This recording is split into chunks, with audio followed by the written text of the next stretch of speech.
அண்மை செய்தியை பார்த்துக் கொண்டிருக்கிறோம். பாகிஸ்தானுக்குள் இந்தியா நடத்திய தாக்குதலில் தீவிரவாதிகள் 80 பேர் கொல்லப்பட்டதாக முதற்கட்ட தகவலானது வெளியாகியிருக்கிறது. 9 தீவிரவாத பதுங்கிடங்களை குறிவைத்து இந்தியா நடத்திய தாக்குதலில் தீவிரவாதிகள் 80 பேர் பலி என முதற்கட்ட தகவலானது வெளியாகியிருக்கிறது. இது தொடர்பான தகவல்களை எமது செய்தியாளர் ராஜகுமரன் வழங்க கேட்போம். ராஜகுமரன், வணக்கம். விவரங்களை பதிவு பண்ணுங்க. பாகிஸ்தானினுடைய முசாஃபராபாத் உள்ளிட்ட 9 பகுதிகளில் நடத்தப்பட்ட அந்த தாக்குதல் மூலமாக 80 தீவிரவாதிகள் கொல்லப்பட்டுள்ளதாக தகவல் கிடைத்திருக்கின்றது. இந்த 80 பயங்கரவாதிகளும் பல்வேறு இடங்களில் இருந்து பயிற்சி எடுத்துக்கொண்டு முழு அளவில் தாக்குதல் நடத்துவதற்கு திறன் பெற்ற பயங்கரவாதிகளாக இருந்தவர்கள், அவர்கள் உடன் இருந்த அவர்களுடைய குடும்ப உறுப்பினர்கள் சிலர் என்று மொத்தமாக கிட்டத்தட்ட 80 பயங்கரவாதிகள் இந்த சம்பவத்தின் மூலமாக கொலை செய்யப்பட்டிருக்கின்றார்கள். ஏவுகணை தாக்குதல் மூலமாகவும் அதே போன்று ட்ரோன் மூலமாக நடத்தப்பட்ட தாக்குதலிலும் 80 பேர் பலியாகி இருக்கின்றார்கள். அனைத்து தீவிரவாதிகளுமே தொடர்ந்து இந்தியாவை நோக்கி வந்து இந்தியாவில் ஜம்மு காஷ்மீருக்குள் ஊடுருவி தாக்குதல் நடத்தக்கூடிய நபர்களாக இருந்திருக்கின்றார்கள்.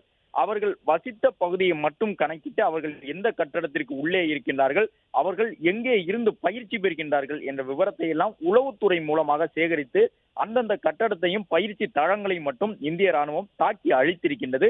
இதன் மூலமாக 80 பேர் வரை உயிரிழந்திருக்கின்றார்கள். அருகில் இருக்கக்கூடிய மருத்துவமனைகள், அந்த பகுதியில் ஏவுகணை தாக்குதல் நடந்து முடிந்த பிறகு அங்கு விரைந்து சென்ற ஆம்புலன்ஸ்களின் எண்ணிக்கை உட்பட பல்வேறு தரவுகளை வைத்து இந்திய ராணுவம் உயிரிழப்புகளின் எண்ணிக்கையை கணக்கிட்டிருக்கின்றது. அந்த அடிப்படையில் தான் இந்த தகவல் வெளியாகி இருக்கின்றது. அதே நேரம் பகவல்பூர் என்பது அந்த ஜெய்ஷ் முகமது என்கின்ற அமைப்புக்கு நெருக்கமானவர்கள் இருக்கக்கூடிய பகுதியாக இருந்தது. அந்த ஜெய்ஷ் அமைப்புக்கு தொடர்புடைய பகவல்பூரில் நடத்தப்பட்ட தாக்குதலிலேயே மிக அதிகமான உயிரிழப்புகள் பதிவாகி இருப்பதும் தெரிய வந்திருக்கின்றது. கிட்டத்தட்ட 30 பேர் அந்த பகுதியிலேயே உயிரிழந்திருக்கின்றார்கள். ஒட்டுமொத்தமாக 80 பேர் வரை இந்த தாக்குதலில் தீவிரவாதிகள் உயிரிழந்திருப்பது தெரிய வந்திருக்கின்றது. மேலும் இந்த உயிரிழப்பின் எண்ணிக்கை அதிகரிப்பதற்கான வாய்ப்பும் இருக்கின்றது. ஏவுகணை தாக்குதல் மூலமாக பலருக்கு காயம் ஏற்பட்டிருக்கின்றது. அந்த தீவிரவாதிகளில் பலர் உயிரிழப்பதற்கான சூழலும் இருப்பதாக சொல்லப்பட்டிருக்கின்றது. இந்திய ராணுவம் நடத்தியிருந்த இந்த தாக்குதலில் முப்படையினரும் இணைந்து தங்களுடைய பங்களிப்பை வழங்கியிருந்தார்கள்.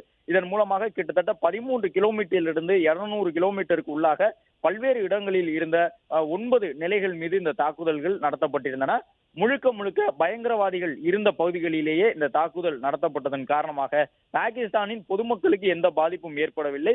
ஒரு சிலர் பயங்கரவாதிகளின் குடும்ப உறுப்பினர்களும் இறந்திருக்கின்றார்களே தவிர பாகிஸ்தான் பொதுமக்கள் யாரும் உயிரிழக்கவில்லை. அந்த அளவு கணக்கச்சிதமாக இந்த தாக்குதலை இந்திய ராணுவம் நடத்தி முடித்திருக்கின்றது. முரிட்கோ, சஹாம்ரோ, சியால்கோட், பிம்பர், கோட்லி என்று முக்கியமாக பாகிஸ்தான் தீவிரவாதிகள் எங்கெல்லாம் தங்கி பயிற்சி பெற்றார்களோ அந்த இடங்களை எல்லாம் கண்டறிந்து தாக்கி இருக்கின்றார்கள். ஜெய்ஷ் முகமது, முஜாஹிதீன்கள், லஷ்கர் இ தொய்பா உள்ளிட்டவற்றினுடைய தலைமையகமாக செயல்பட்டு வந்த கட்டடங்களையும் தகர்த்து வீசி இருக்கின்றது இந்திய ராணுவம். பிளே ஸ்டோர் மற்றும் ஆப் ஸ்டோரில் இருந்து பாலிமர் செயலியை QR கோடு மூலம் பதிவிறக்கம் செய்யுங்கள். செய்திகளை உடனுக்குடன் பெறுங்கள்.